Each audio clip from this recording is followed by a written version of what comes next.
প্রতি বছর লাখো মানুষের ঢল নামে পুরীর রথযাত্রায়। বিশাল কাঠের 3টি রথ নিয়ে শুরু হয় এই মহাযাত্রা। কিন্তু কিভাবে তৈরি হয় এই রথ, কোথা থেকে আসে কাঠ, জানেন কি এর উচ্চতা কত?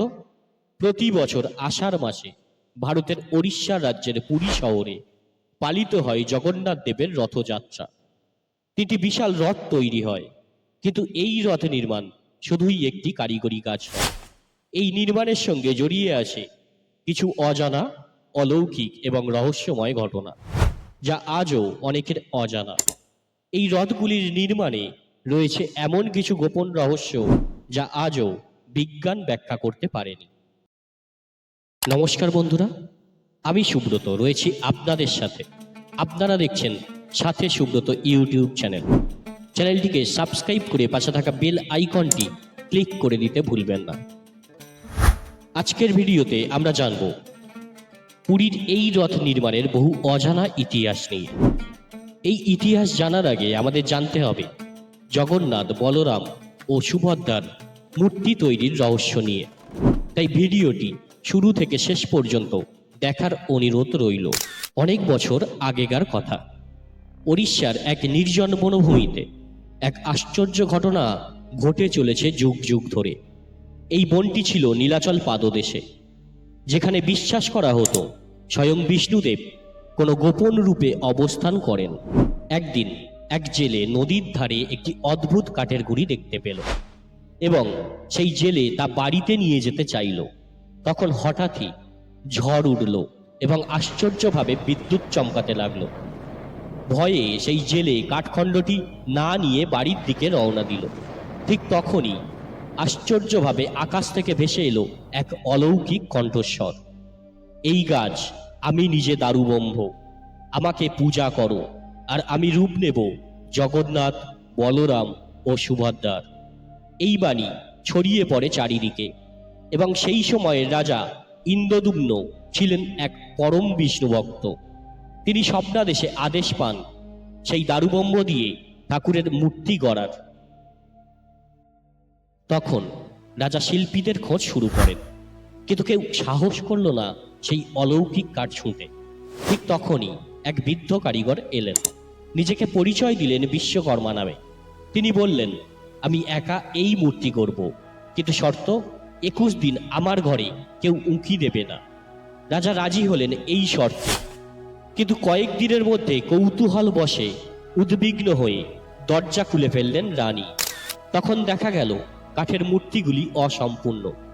তখনই রাজা কেঁদে ফেললেন, কিন্তু তখনই আশ্চর্যভাবে আকাশ থেকে আবারও সেই কণ্ঠস্বর ভেসে এলো, আমরা যেমন আছি তেমনই পূজিত হব, আমরাই হলাম অনন্তের প্রতীক।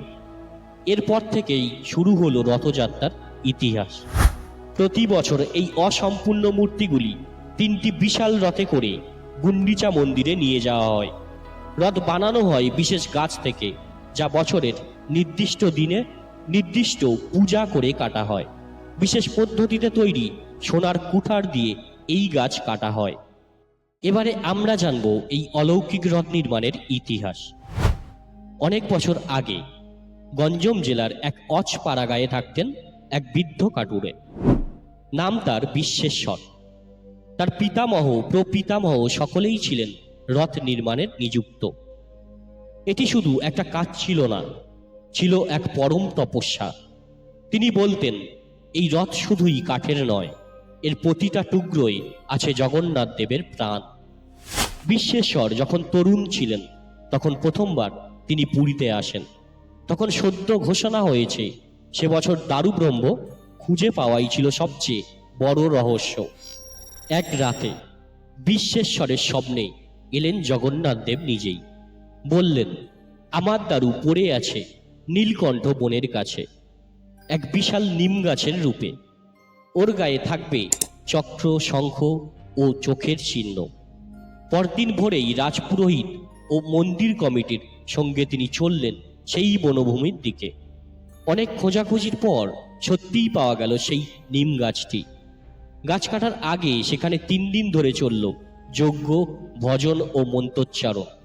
কেউই গাছ কাটার সময় জুতো পরে না, কারণ এই গাছ শুধু কাঠ নয়, সে নিজেই ঈশ্বরের এক রূপ। লোকমুখে কথিত আছে, প্রতি বছর রথ নির্মাণের জন্য কাঠ আসে নির্দিষ্ট কিছু গাছ থেকে, কিন্তু ওই গাছগুলো খুঁজে বের করেন একদল সেবায়েত, যারা স্বপ্নে সংকেত পান কোন গাছের কাঠ ব্যবহার হবে। তা নির্ধারিত হয় না কোনো বই দেখে, বরং ঈশ্বরের ইচ্ছেতেই সেই গাছ চিহ্নিত হয়। রথ নির্মাণের কাজ শুরু হয় অক্ষয় তৃতীয়ার দিন থেকে। প্রায় 200 জন কারিগর দিয়ে, যারা প্রজন্মের পর প্রজন্ম ধরে রথ বানাচ্ছেন, তারা হাতে কুড়াল, করাত আর বিশ্বাস নিয়ে তৈরি করেন এই বিশাল কাঠের রথ। এই রথে একটিও পেরেক বা লোহার ধাতুর ব্যবহার করা হয় না। শুধু কাঠ, দড়ি, কাপড়, রং আর হাতের নিখুঁত কারুকাজ। চাকা, ছাউনি, চূড়া, পতাকা সবকিছুই হাতে তৈরি, এবং রথ তৈরির কাজে লাগানো হয় প্রাচীন রীতি ও মন্ত্র। প্রতিটি কাঠের খণ্ড কাটার সময়েও বলা হয় মন্ত্র। এই বিশাল রথের কোনো ডিজিটাল নকশা নেই, সবকিছু তৈরি হয় মুখে মুখে শোনা জ্ঞান ও প্রাচীন নিয়ম অনুযায়ী। কোনো মাপজোক ছাড়াই রথের প্রতিটি অংশ তৈরি হয় এমন নিখুঁতভাবে, যেন শতাব্দী ধরে চলে আসা এক অলৌকিক শিল্প। পুরীর জগন্নাথ দেবের রথের নাম হলো নন্দীঘোষ। এই রথের সারথি হলেন দ্বারুকা। 16টি চাকা বিশিষ্ট এই রথের উচ্চতা 45 ফুট, প্রায় 4 তলা বাড়ির সমান। নন্দীঘোষ নামক এই বিশালাকার রথ তৈরি করতে 832টি কাঠের টুকরো লাগে। জগন্নাথ দেবের রথ যে রশি দিয়ে টানা হয়, তার নাম হলো শঙ্খচূড়া নাগিনী। জগন্নাথ দেবের ভাই বলরামের রথের নাম হলো তালধ্বজ। এই রথের সারথি হলেন মাতালি। 14টি চাকা বিশিষ্ট এই রথের উচ্চতা 44 ফুট। তালধ্বজ নামক এই বিশালাকার রথ তৈরি করতে 763টি কাঠের টুকরো লাগে। বলরামের রথ যে রশি দিয়ে টানা হয়, তার নাম হলো বাসুকি নাগা। আর বোন সুভদ্রার রথের নাম দর্পদলন।